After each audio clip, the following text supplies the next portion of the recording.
welcome to Outside the Lines Talanoa panel, where we're talking about life after sport. We have Sulu Fitzpatrick, Eugene Bareman, Vania Wolfgramm and Kevin Senio.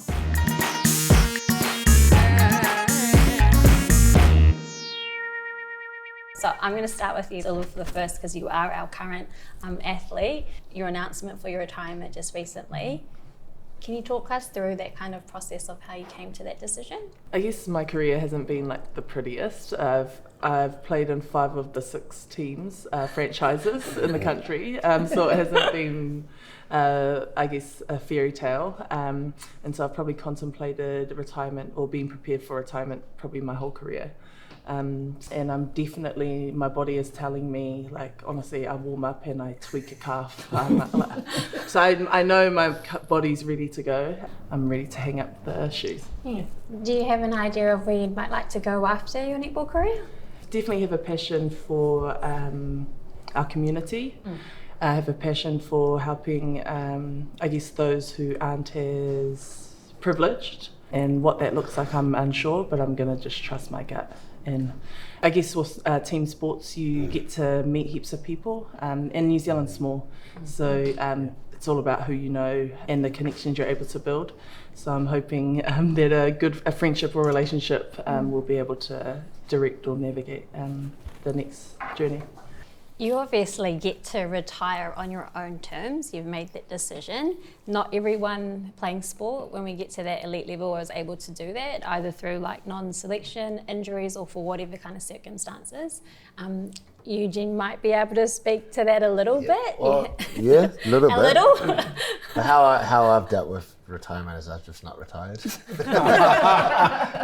Officially, so functionally, I'm probably retired. Like I'm way too busy to do a fight camp and get back in there, and my body's breaking down. But yeah, it's a funny thing. I think that for many years, only recently I've resided to the fact that I'm probably more of a coach than I'm a fighter. I've always said, even when I was training UFC champions, I said I'm a fighter first and I'm a coach second. So it's just a psychological thing that I have to get over. I love that sport so much. I love the feeling. And the thought of never being able to feel that sensation again, it scares me. I just don't want to go without it in my life, because I know how important a part of it is in my life. So there's something there that I'm grappling with that I'll have to deal with. But I tell you what it does do. It makes me understand that when you're fighting and when you're in the midst of your career, it's a highly privileged position to be in. When you're in it, you never think you'll be out of it. You never look down the road and be like, this is finite. This is something that won't last forever. So now that I know that there's always an end to the road, it makes me appreciate it, and it makes me instill in the young guys that this isn't going to last forever. It looks like it at the moment because you're 20, 25, but when you're 30, 35, you're going to see the end of the tunnel. So it makes me impress upon them to learn to appreciate everything that's going around them, every little bit of experience, every teammate, every coach they've ever had. Just be highly appreciative, because sometimes we take for granted being in that moment, you know. Vans, I know that you obviously didn't retire on your own terms. Were you always thinking about prepping for life after sport while you were playing, or it wasn't a thing? I think I sustained an injury, and I didn't realise how severe it was. I copped I even forgotten the name.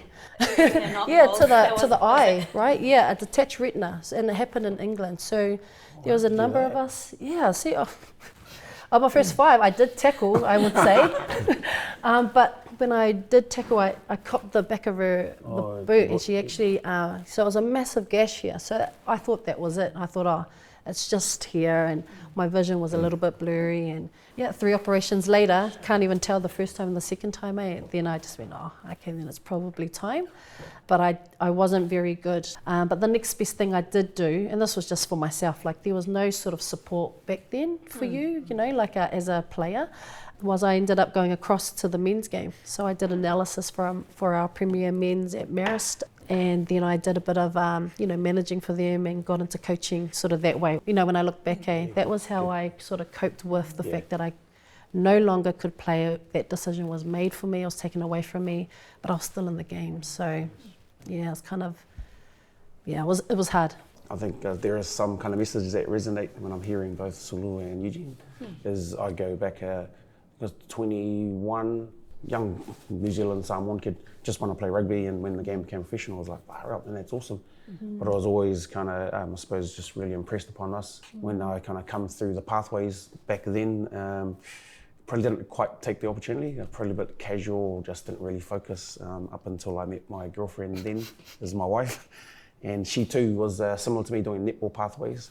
And when she fell pregnant, I think that's just when the light bulb just went, damn, this opportunity I need to actually really start to focus. And yeah, no, I think I dedicated myself a lot better. And then it was just pretty motivated in terms of taking the opportunity that came its way. Opportunity to go overseas came about. And from 34 years old, I still remember like bending over in the changing room, putting my boots, and that was my last year of my contract, and going, yeah, I'm done. I'm done, but really grateful in what I do. How does a rugby player know the writing's on the wall? Is it because you guys are too beat up, or because you've lost enthusiasm for the game, or you can't get as fit as you used to get when you were young? Like, what were the signals like physically? Yeah, that's a good question. For me personally, it was probably the enthusiasm. Yeah. So arriving at training in the morning, and I believe physically I was probably more in tune with my body at 34 than I was at 24. So even though I was probably looking after myself, a lot more dedicated around nutrition and all that, I was like, I can do another year. But as soon as I kind of park up at the training ground, early hours in the morning, and then kind of chuck on training gear, and then kind of put on the boots, I'm just like, this routine I've been doing for the last 10 years. Yeah. And that game's different. That's the one. So I still loved it, but I just knew, it's time for me to move, because there's another opportunity for another young kid to come through. Do you feel like potentially, because you didn't have that full-on wraparound support, you had to navigate your life after sport on your own or through family? Like, how did you do that? We simply didn't have a choice. But I think it is a different era of athletes that are coming through, because they have everything at their fingertips, But I would never take back me coming through the ranks. I'd never change anything. There are no regrets. Even my injury is not a regret. And what that has enabled me to do now in the work that I do, so as the game development manager for women's rugby, is know what the standard is, and and I see the future. And there might be, there is head clashes all the time. I say I don't think that is the best place to do, and that's just talking from experience. I'm probably not as qualified as many of these other experienced or experts that are come in, but I don't think you can beat experience and lived experience. So I think there's a lot of, and actually in my work now, I've jumped over to netball, and I don't understand why it's so hard. I think there's been quite a maybe a perception of that going to other codes, as rugby can be seen as the come on guys, it's okay to share, and so I've gone across and had a look at some of the resources. I think some of the things that we're lacking in the women's space is around the female athlete, or the health of a female athlete. Menstrual cycles is another a topic that is often talked about in rugby circles, so that's some things that we've come across and shared and looked at, and I look forward to, I've been in this role for about 10, 11 years, and it's taken that long to get across with, so I'm looking forward to when it becomes the norm to sit at a table like this and talk about stuff around our sports to be better cared for our athletes that are coming through. Did you have to kind of switch some of your practices, Eugene, with female fighters? And I know with your new TV series coming up, you've put a call out for more women to get on board. Is there kind of couple of my daughters are going to come off. Is that something where you've had to kind of hone your craft a bit differently with them? I got 4 boys. I got 4 beautiful sons. So I don't know nothing about menstrual cycles. I've got 4 daughters. Trade off. So so I don't know anything about menstrual cycles, but look, woman. Man, I'm not the best person to talk about this, but be really careful about Look, at the end of the day, we have to face the facts, and women are different to men, and there's a lot of things like menstrual cycles. There's a lot of things that women experience as an athlete that men just simply don't experience. So those things have to be taken into account. There's a time my team to treat everybody equally. But there's also a time for people to realise that these are the female athletes in the gym and these are the male athletes in the gym. So it's just picking those moments right, trying not to offend everybody. Just empathy in and around what's going on with the female body. And now they give me crap too and say, Dad, you have your period too. But no, just education. I think it's something for males that we just need more awareness, just so we can understand when to approach and address some topics at the right time and when not to. But it's all learnings for me anyway. But I believe in terms of sports and what Vans was alluding to, it needs to be understood much better, especially in not rugby, but in sports, so that we can actually have awareness and around how to look after our female athletes. Do you feel like you've had that kind of access to information to help you with your career, or is it just starting? Definitely been a shift probably in the last few years. I think with so many of us having babies, I guess within the Silver Ferns environment, it almost gave a little bit of a nudge. They've brought in the Smart Health, which is focused specifically on female athletes. So our Silver Ferns physio is passionate about women's health. So she's really driven that, and I think it's appropriate that it's her, that it's a woman, driving that program. And so that's been implemented from the grassroots right up to Silver Ferns.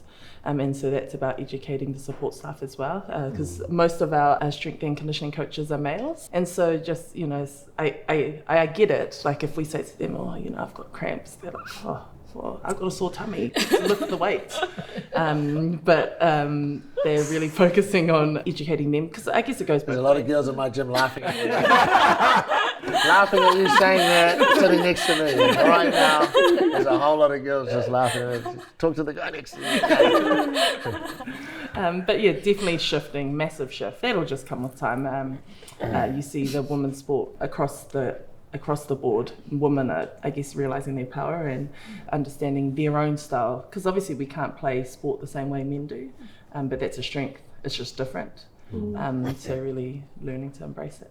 What would your advice kind of be to your, not necessarily your SNCs and your coaches and stuff, but just in general, family members and stuff around this kind of period, basically? I think what's really good about the research or the shift in focusing on is it's allowing women to not have to be forced into a decision between being an athlete or other. The support is allowing you to at least have a plan to be both. And often you've seen women have to give up their careers early because do I want a family or do I want, or that's often a conversation between players of, what are you going to do? Are you going to wait? How long? And so now, because there's more and more research and more support, I guess you can make more informed decisions, and you don't have to give up both. It's quite nice being the athlete and having my husband at home with the 4 kids. So I'm unsure of what's going to be better, being told off by a coach at training, or being at home with my 4 kids telling me off. But at least it's a choice, and a choice that I'm making wholeheartedly, and I want to be with my family now. So I'm really happy with the space that's, and I'm hoping that that's going to be the same for all women, that it's a choice. You can be an athlete or a mum or both. Yeah. Have you prepared yourself for now that you've made the announcement? I'm the same as Kevin. When you know, you know. And physically I know. And also the same. Like, it's the last few months, honestly, I'm like, why do I do this? And it's not that I don't love the sport. I just don't. I don't think I can make that choice every morning anymore. And There's something, and Eugene shared about it earlier, and you did as well, and you'll know, is that one thing you do miss is the rush, eh? Yeah. You miss the rush, The rush is addictive. Yeah. And I'm sure, how does it feel when you're preparing your athletes? Do you, as a coach, do you experience? I'm very lucky because you get the same rush, but you just don't get it. You don't get the intensity of it, obviously, but you do get the same rush. So, and I'm not sure if a netball coach or a rugby coach would get that same rush, but just because of the magnitude of the event and what's on the line, like because fighting and it by its nature is like the other person's trying to hurt you, and I'm responsible for that person in the cage, I get the rush as well, because I feel like I feel that weight of that responsibility is on my shoulders. So I get the rush too, so which helps me deal with the fact that I don't need the full rush. I don't need no one beating on me at this old age, but I get a little bit of it. So it kind of helps in a way, being a coach. So You're obviously still getting half a rush, Eugene, Well, but for the rest of you, like, how do you get through that period where you finish your sport? You're not going to get the rush that you get with being in a team environment, the winning and losing. How have you actually dealt with you guys that? must still get a Yeah, buzz, no, like, in I a coaching. coach. Yeah, if no, you I was coach going a to say, team to like, win. coaching, going back to Ponsonby, and being part of, winning the championship, and it's probably cliche winning championship, but it's actually going through. Everything's on the line. You're preparing for a semi-final, and it's only 4 teams, so you're like, shit, man, like. Still feel it, right? Yeah, You yeah. don't feel it quite and the same as when that's you're right. a player, because you're not involved, but you and it feel just in a goes different through way. the stomach, and there are moments in the games that you're like, oh, jeez, or could have gone the other way. Next thing you know, the result, and you win. Try to reciprocate that rush, and I was, oh, hell no. Walking down the thing, and people going, kill him, kill him. I was like, that's not how I experienced it in my head coming out. I thought it was going to come out like, Rocky and sort of stuff. But preparing for that event, awesome. Like 2 months of training or whatever it was, and those and then doing a couple of events here and there. That's as close as you get, but not quite the same. But that's part of transitioning out of the game. Yeah, well, for those that don't go into coaching pathways though, and might not necessarily get that high again, the same as what they did when they played sport, Vans, were you the same with your transition out, or how did you personally have to get through it? It was time. So I needed time, and that was to be away from it. But then I got over myself. It took me a season. I quickly had come back. But I think for me, I was still staying in the game. So I think, what rugby has provided me in terms, I'd never be able to repay it. So I don't know. I owe everything to the sport. The sport doesn't owe anything to me.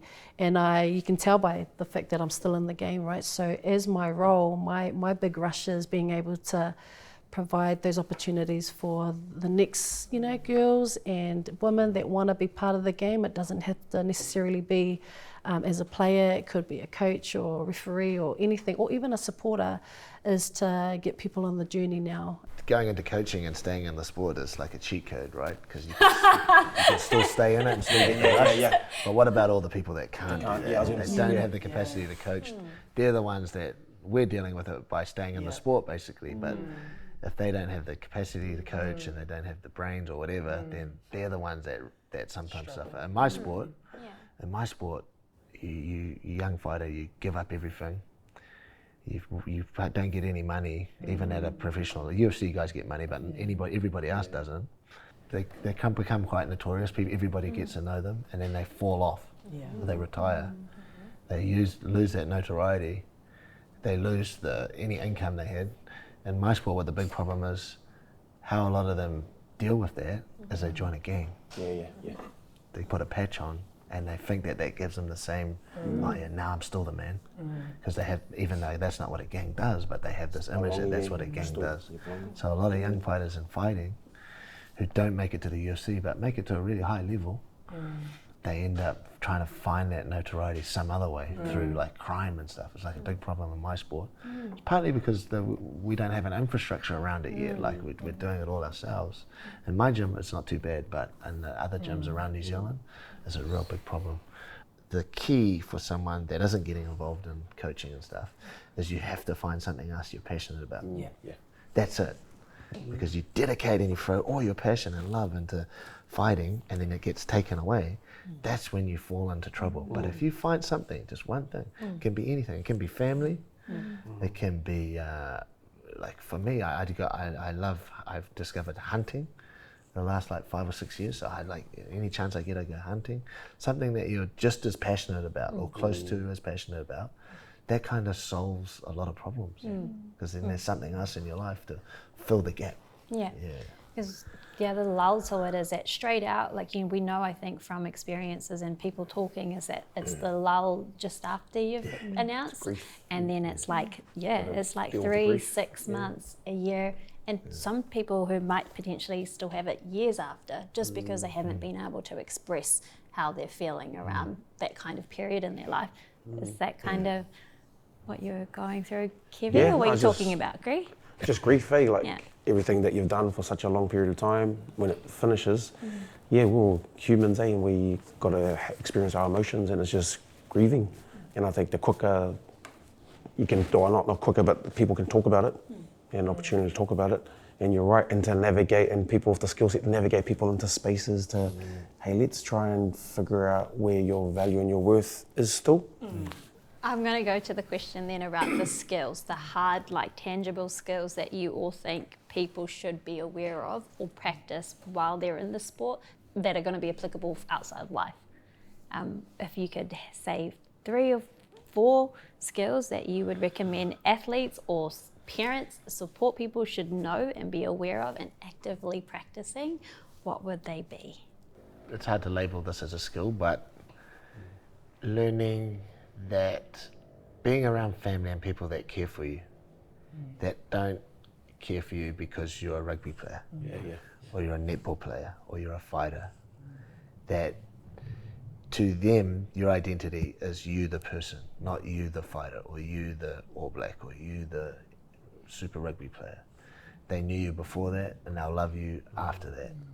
And the skill of just getting very comfortable with those people and having them around you and realizing that these are the people, these are my close support network, and they'll always be the same after retirement, during in the middle of my career. And just understanding that having an identity is multifaceted. There's your identity as you as an athlete, but there's your identity as a person, and that is the one that carries through. When the individuals get too wrapped up that their identity has got to do with they're the famous fighter or they're the famous rugby player, well then those are the people that run into trouble when all that ends, because they haven't gone back to their family and back to their friends and their support network and been like, well actually that's not my identity, or that's one of my identities. My actual identity is the person that I've always been, that I grew up as. That's who I am. When those people get comfortable with that, then they won't run into any problems. So whether that you can label that as a skill or not. Yeah, I think just going off what Eugene was sharing is some of our people can get kind of caught up with, their circles getting bigger and bigger. It's probably just, but I think the one key thing I would say when you're transitioning is making sure that, it's okay to have, and you'll get to an age where your circles are a little bit smaller, that you've got, you've got your family and your close friends, but you do need to have that someone that can actually tell you how it is. And when you're transitioning, it's like, okay, when you finish feeling sorry for yourself, then come back to me and I'll tell you our next steps. You know what I mean? You kind of need that. Such a you hear that. Okay, yeah. And I suppose that is a lot about, that tells you a lot about me, how. You play number 10, eh? Summer ground fox. Oh, being raised, give me the ball properly, or I'll chuck it back at you. No. And, that's my upbringing. If we don't keep researching, if we don't keep pushing, or if you don't keep saying that these are quite normal things and values for our people, then we're always going to have some of our athletes not be well supported or transition past that phase. If you're at the beginning, when we do, I use the example of talent IDing young kids, yeah, all the physical traits and all that, but the more we can understand who they are, their family, and probably what their anchors are. They're still young and they're going to develop over the period of time of the sport, but more importantly is if they have self-awareness, and what I was hearing too is intuition. There's the intuition that you've got to keep. And I keep thinking of my grandma saying, hey, whangalo, there's a way and there's a way. And it's just the way you navigate space with people or relationships. You've got to bring them back to earth, right? You've got to be like, nah, you're just another sprocket in the machine. Like, you're a superstar for that week, but then you've got to bring them back to earth. And it keeps you grounded. And then you understand what your true identity is. And so when you lose that identity that's wrapped up with all the media and all the fans and stuff, when you lose that, it's no different, because you've got your team or your family always bringing you back and keeping you humble. It's like, hey, you're getting a bit too big for yourself, yeah?